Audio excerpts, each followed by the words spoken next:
پہاڑی زبان میں اپڈیٹ سنیے۔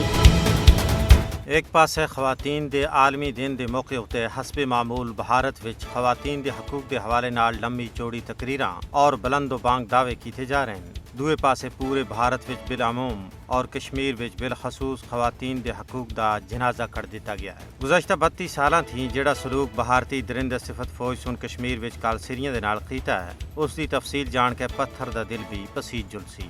کشمیری خواتین کو جنگی ڈھال دے طور تے استعمال کیتا جا رہا ہے۔ کشمیری کڑیاں کو نہ صرف مسلسل چھاپیاں، تشدد اور انہاں دے پیاریاں دی گرفتاری، گمشدگی دے ذریعے ذہنی اذیت تھی دوچار کیتا جا رہا ہے، بلکہ 1989 تھی ہونا تھی کر 11,250 کڑیاں دی چادر عصمت کو پامال کیتا جا چکیا ہے۔ بھارتی ریاستی دہشت گردی دے نتیجے وچ پچھلے 32 سالاں وچ 22,942 کڑیاں کو بیوہ کیتا گیا ہے، جنہاں دے خاونداں کو ناکردہ جرائم دی سزا دیتی گئی۔ ہن وہ 22,942 بیوہ سرے دی چھتری تھی بغیر در در دی ٹھوکراں کھینا ہوتا مجبور ہیں۔ غاصب بھارتی فوج سن 7,232 لوگوں کو دوران حراست لاپتہ کر کے اتنی کڑیاں کو نیم بیوہ کر دیتا، انہاں دا کوئی پرسان حال نہیں ہے۔ بھارتی غاصب فوج دی درندگی دے نتیجے وچ 1 لاکھ تھی زیادہ کشمیری بچے یتیم ہو چکے ہیں۔ بھارتی غاصب فوجی معمول دے مطابق کشمیری کڑیاں کو اپنی ہوس دا نشانہ بنا رہے ہیں۔ کشمیر وچ بیوہ اور نیم بیوہ کڑیاں دی اتنی بڑی تعداد بھارتی فوج دی درندگی دی گواہی دے رہی ہے۔ عصمت دری اور کڑیاں دے خلاف دوئے جرائم دے حوالے نال بھارت دنیا بے سر فہرست ہے۔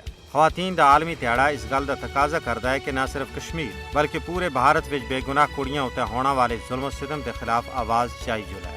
عالمی برادری اتے ذمہ داری عائد ہوندی ہے کہ وہ کشمیر اور پورے بھارت وچ کڑیاں دے خلاف ہونا والے ظلم و بربریت ہوتا ہے بھارتی مکار حکومت دا محاسبہ کرے اور انہاں کو عالمی عدالت انصاف دے کٹہرے وچ کھڑا کیتا جلائے۔